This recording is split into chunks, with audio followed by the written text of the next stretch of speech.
Students, welcome in this new video related to current electricity numerical। आज हम आपको फिर से एक इंटरेस्टिंग न्यूमेरिकल कुछ सॉल्व करने जा रहे हैं। इस वीडियो में आपको दिखाएंगे कि न्यूमेरिकल सेक्शन कैसे सॉल्व किया जाता है। क्वेश्चन आपके सामने हम लिख रहे हैं। क्वेश्चन ये है, question first,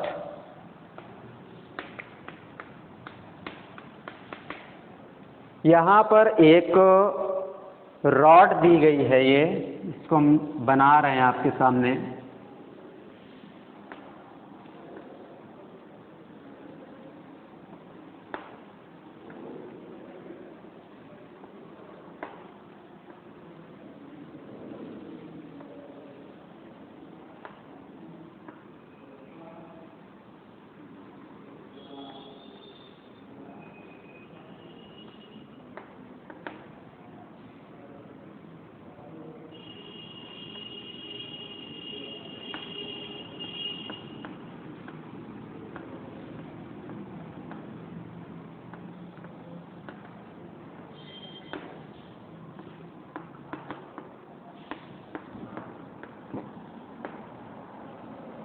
Question is that the rod given in the figure, देखिए यहाँ पर हम लिख दे रहे हैं, the rod given in the figure is made up of two different materials, is made up of two different materials,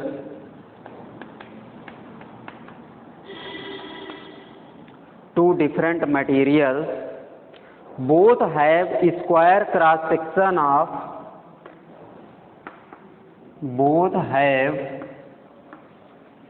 square cross section of 3 mm side, 3 mm side। Correct. Square cross section जो दिया है वो 3 mm side का दिया हुआ है। ये 3 है, ये 3, तो उसका एरिया 3 इंटू 3 9 mm स्क्वायर हो जाएगा। Correct. 3 mm side. The resistivity of first material is, the resistivity of first material is, resistivity of first material is 4 into 10 to the power minus 3, 4 into 10 to the power minus 3 ohm meter, and it is 25 centimeter, and it is 25 centimeter, या figure में देख रहे हैं 25 centimeter long, while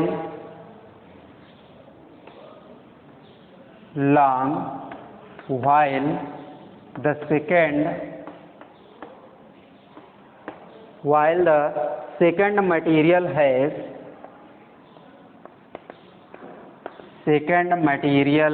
has resistivity of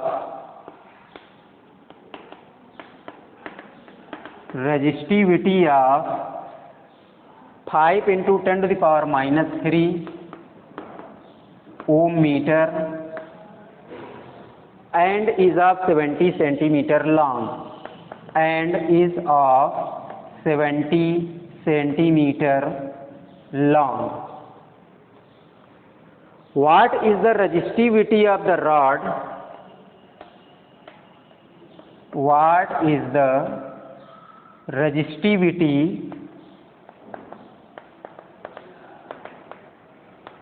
of the rod between its ends? Correct. Question ये given है, दो rod हैं ये, एक 25 सेंटीमीटर लॉन्ग है, एक 70 सेंटीमीटर लॉन्ग है, दोनों डिफरेंट मटेरियल की बनी हुई हैं। इनका जो साइड है, क्रॉस सेक्शन साइड जो दिया गया है इधर, वो 3 mm का है ये। तो एरिया जो निकालेंगे 3 mm into 3 mm 9 mm square हो जाएगा। फर्स्ट मटेरियल की रजिस्टिविटी गिवन है, ये पहले वाले की 4 into 10⁻³ ohm metre. Second material की रजिस्टिविटी दी गई है, ये 5 इंटू 10⁻³ ओम मीटर। इसकी लेंथ 25 है, उसकी लेंथ 70। तो आपको बताना है what is the resistivity of the rod.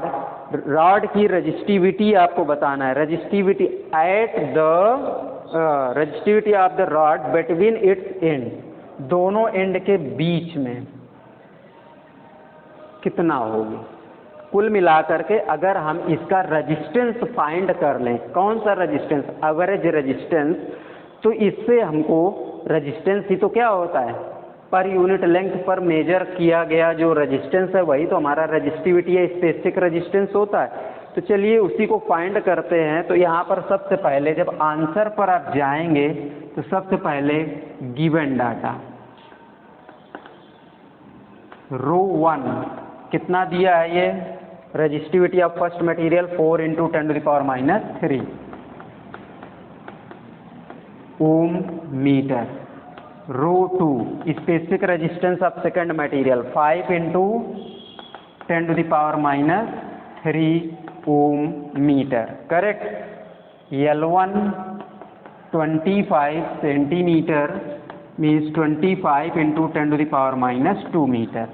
L2 ये आएगा आपका 70 centimetre, this is equal to 70 into 10⁻² metre, correct.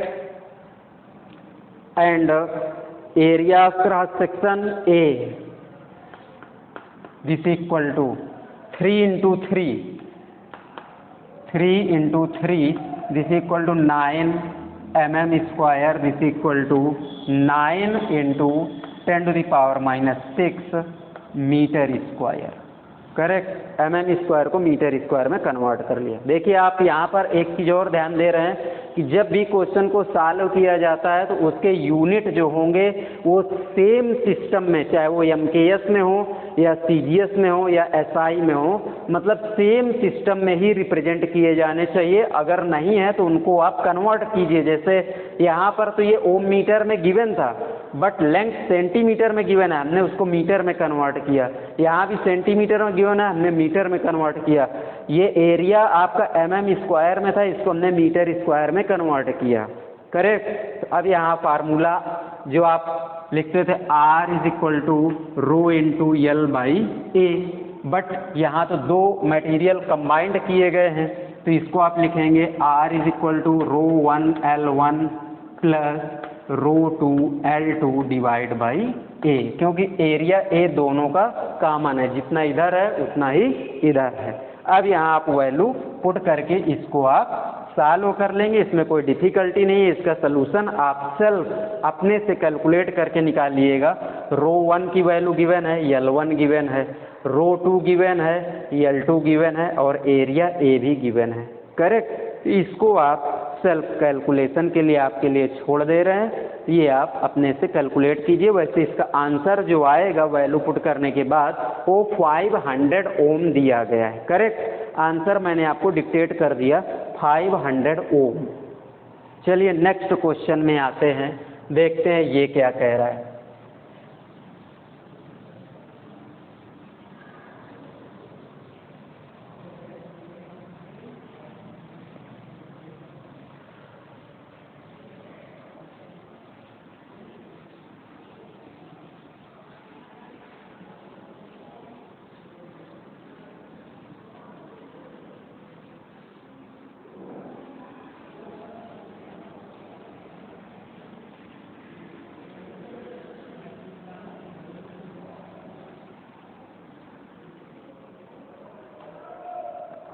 Question second is that,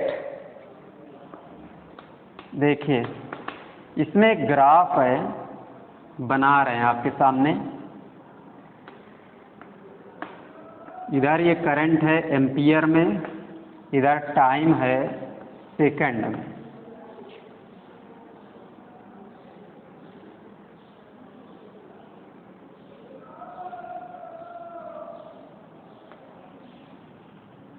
ये कुछ ग्राफ इस तरह से आ रहा है।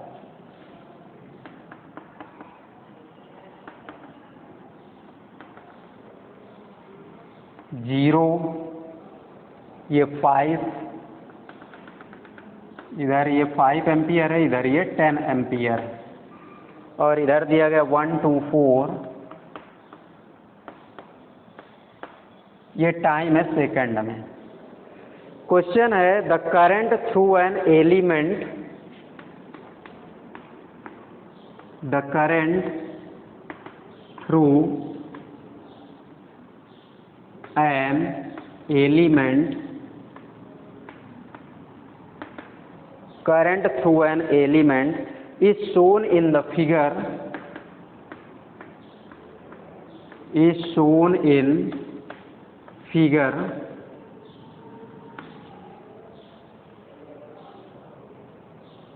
determine the total charge that pass through, determine the total charge that pass through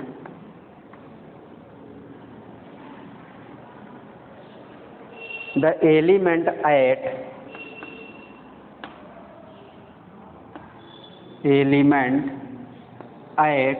first condition है t equal to 0 second, second है t is equal to 2 second, and third is that t is equal to 5 second.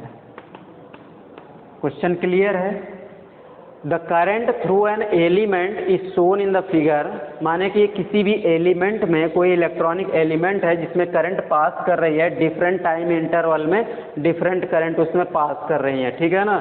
Determine the total charge, आपको total charge find करना है कब? t equal to 0 second पर, t equal to 2 second पे, जैसे 2 second पर current element में कितना है 5 एम्पियर, 4 सेकेंड में भी करंट कितना है 5 एम्पियर, ठीक है ना।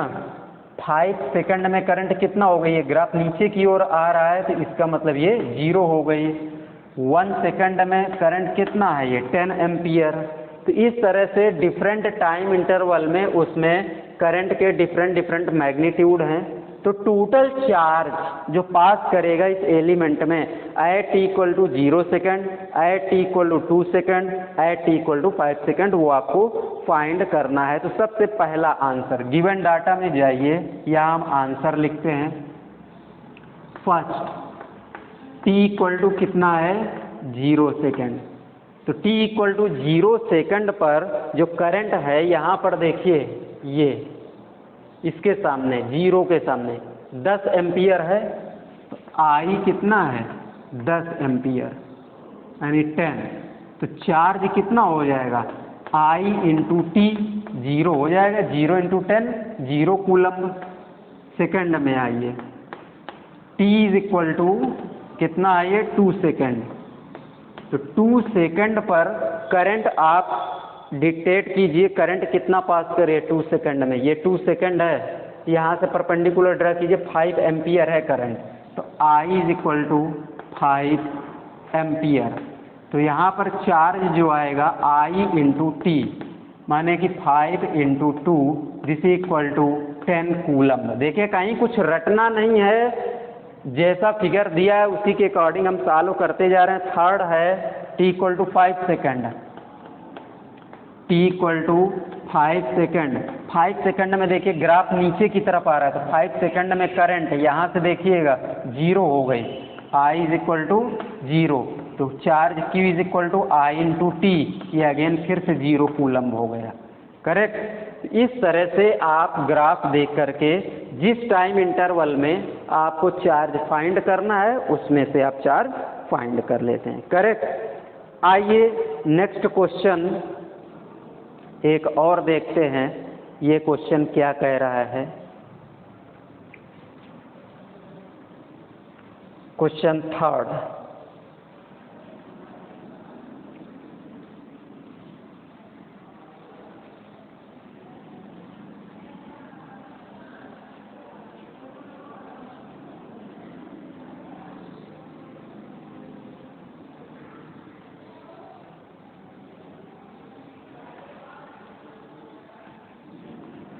Question third is that an electronic hobbyist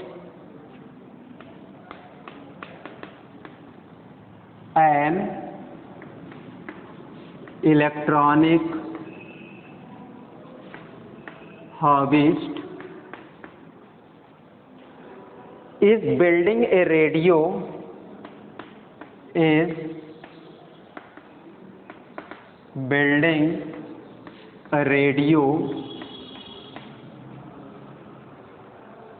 which requires 150 ohm in her circuit, which requires 150 ohm in her circuit. Correct. But she has only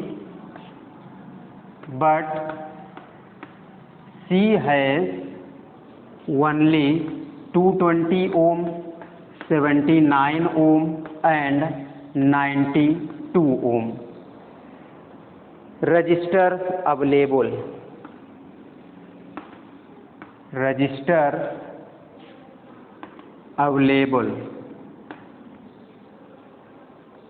How can she connect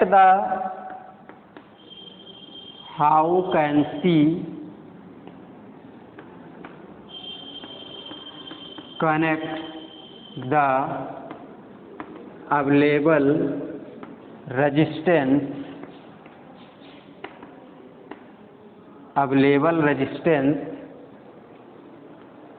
to get desired value of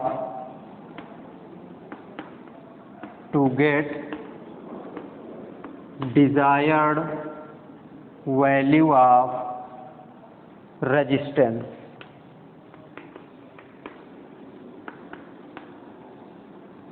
question को समझिएगा, answer में जाएंगे। बहुत simple question है। कोई person जो radio design किया है वो उसको अपने रेडियो सर्किट के लिए रिक्वायर्स 150 ओम 150 ओम रेजिस्टेंस की ज़रूरत है। माने कि एक इलेक्ट्रॉनिक हॉबिस्ट जो होता है, माने कि जिसको इलेक्ट्रॉनिक सर्किट जो बनाते हैं, ठीक है ना, वो उसने एक रेडियो बनाया, बट उसको रेडियो का जो सर्किट उसने बनाया उसके लिए उसको 150 ओम रेजिस्टेंस की नीड है। माने कि जो रेडियो डिज़ाइन किया उसने, उसके डिजिग्नेशन के लिए उसको 150 ओम रेजिस्टेंस की नीड है, बट उसके पास जो अवेलेबल रजिस्टर हैं वो एक 220 ओम का है, एक 79 ओम का है, एक 92 ओम का है। उसके पास 3 रजिस्टर हैं। अब वो इन 3 रजिस्टर को किस तरह से उस सर्किट में कनेक्ट करे कि उसका जो इक्विवेलेंट है, यानी उसकी जो नीड है 150 ओम की, वो पूरी हो जाए। समझ रहे हैं ना? क्वेश्चन यही है, जिससे उसका रेडियो जो है वो प्रिपेयर हो जाए।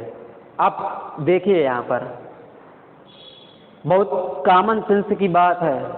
अगर वो अपने रेडियो में या उस रेडियो के लिए जो सर्किट डिज़ाइन कर रही है, ठीक है ना, तो उसमें अगर वो तीनों रेजिस्टेंस को सीरीज में लगा देती है, ये तो सीधी सी बात है, आपने सीरीज कॉम्बिनेशन में पढ़ा है R = R1 + R2 + R3 + and so on. Actual में होता क्या है, जैसे आप n रेजिस्टेंस को आप सीरीज में, बहुत बेसिक कॉन्सेप्ट है, आप इसको दिमाग में बिल्कुल बैठा लीजिए। n रेजिस्टेंसेस हैं डिफरेंट वैल्यू के, उनको आप सीरीज में कनेक्ट कर रहे हैं, ठीक है ना। तो आप उसमें ये देखिएगा कि जो इक्विवेलेंट रेजिस्टेंस आएगा वो सबसे बड़े वाले रेजिस्टेंस से भी ज़्यादा वैल्यू उसकी आती है। मान लिया कि जैसे ये 3 ओम है, ये 220, 79, 92। अब इन तीनों को आप सीरीज में कनेक्ट कर देंगे तो जो इक्विवेलेंट रेजिस्टेंस होगा वो 220 से ज़्यादा आएगा। समझ रहे हैं ना, सबसे लार्जर वैल्यू यही है। तो सीरीज में अगर n रेजिस्टेंस को आप कनेक्ट करते हैं तो जो इक्विवेलेंट रेजिस्टेंस होता है वो लार्जर रेजिस्टेंस से भी क्या कहते हैं ज़्यादा वैल्यू देता है। तो यहाँ 3 रेजिस्टेंस को अगर सीरीज में आप लगाएंगे तो वैल्यू जो आएगी इफेक्टिव वैल्यू वो 220 ओम से ज़्यादा आएगी। करेक्ट। तो इसका मतलब ये है कि वो जो हॉबिस्ट है वो तीनों को सीरीज में तो नहीं कनेक्ट करेगी। पैरेलल में क्या कॉम्बिनेशन होता है कि अगर आप जैसे पैरेलल में कनेक्ट कर रहे हैं n रेजिस्टेंसेस को तो जो इफेक्टिव रेजिस्टेंस होगा ना वो सबसे स्मॉलर वैल्यू जो रेजिस्टेंस की होगी उससे भी कम वैल्यू देता है। जैसे यहाँ पर 220, 79 और 92, इन तीनों को अगर आप पैरेलल में लगा देंगे तो सबसे स्मॉलर वैल्यू कौन सी है? 79। तो जो इफेक्टिव रेजिस्टेंस आएगा वो 79 से भी कम आएगा, 79 ओम से कम वैल्यू देगा। बट हमें उसको जो हॉबिस्ट है उसको नीड कितने की है? 150 ओम की। तो ना तो ये कम्प्लीटली सीरीज कनेक्ट करेगी और ना ही वो इनको कम्प्लीटली पैरेलल कनेक्ट करेगी। क्लियर? क्योंकि सीरीज में 220 से एबव आपको इफेक्टिव रेजिस्टेंस मिलता है जबकि पैरेलल में 79 से भी बिलो इफेक्टिव रेजिस्टेंस मिलता है। बट उसकी जो नीड है वो 150 ओम की है इसको देखते हुए सर्किट में। बट ये भी कंडीशन है कि 3 के अलावा उसके पास और कोई चौथा रेजिस्टेंस नहीं है, इन्हीं को कंबाइंड करना है किसी तरह से। तो ऐसा करते हैं कि इसमें कुछ रेजिस्टेंस होंगे 2 जो पैरेलल में होंगे और एक आध कोई रेजिस्टेंस होगा जो उसके साथ सीरीज कंबाइंड कर देगी। ठीक, तो इसमें देखें सबसे लार्जर वैल्यू और सबसे स्मॉलर वैल्यू, अगर इन दोनों को हम पैरेलल में कनेक्ट कर दें ऐसे, एक ये हो गया, एक ये हो गया, ठीक। और यहाँ पर सीरीज कॉम्बिनेशन लगा दें, ये 220 ओम है और ये 79 ओम है और ये 92 ओम है। अगर इस तरह से सर्किट को डिज़ाइन किया जाए तो ये आपका जो इफेक्टिव रेजिस्टेंस आएगा उसमें ये दोनों तो पैरेलल हैं, तो 220 इंटू 79 डिवाइड बाई 220 प्लस 79 और ये आपका सीरीज में हो जाएगा 92। इसको आप कैलकुलेट करेंगे तो यहाँ से इफेक्टिव वैल्यू आपको 150 ओम मिल जाती है। इसका मतलब वो जो हॉबिस्ट है वो इसी तरीके से अपने रेडियो में इन तीनों रेजिस्टेंसेस को कनेक्ट करेगी और उसकी नीड फुलफिल हो जाएगी जिससे उसका सर्किट डिज़ाइन हो जाएगा। करेक्ट? तो इस तरह से आप न्यूमेरिकल्स को सॉल्व करिए, बहुत इंटरेस्टिंग न्यूमेरिकल होते हैं, वैसे भी फिजिक्स ही इंटरेस्टिंग सब्जेक्ट है। That's all.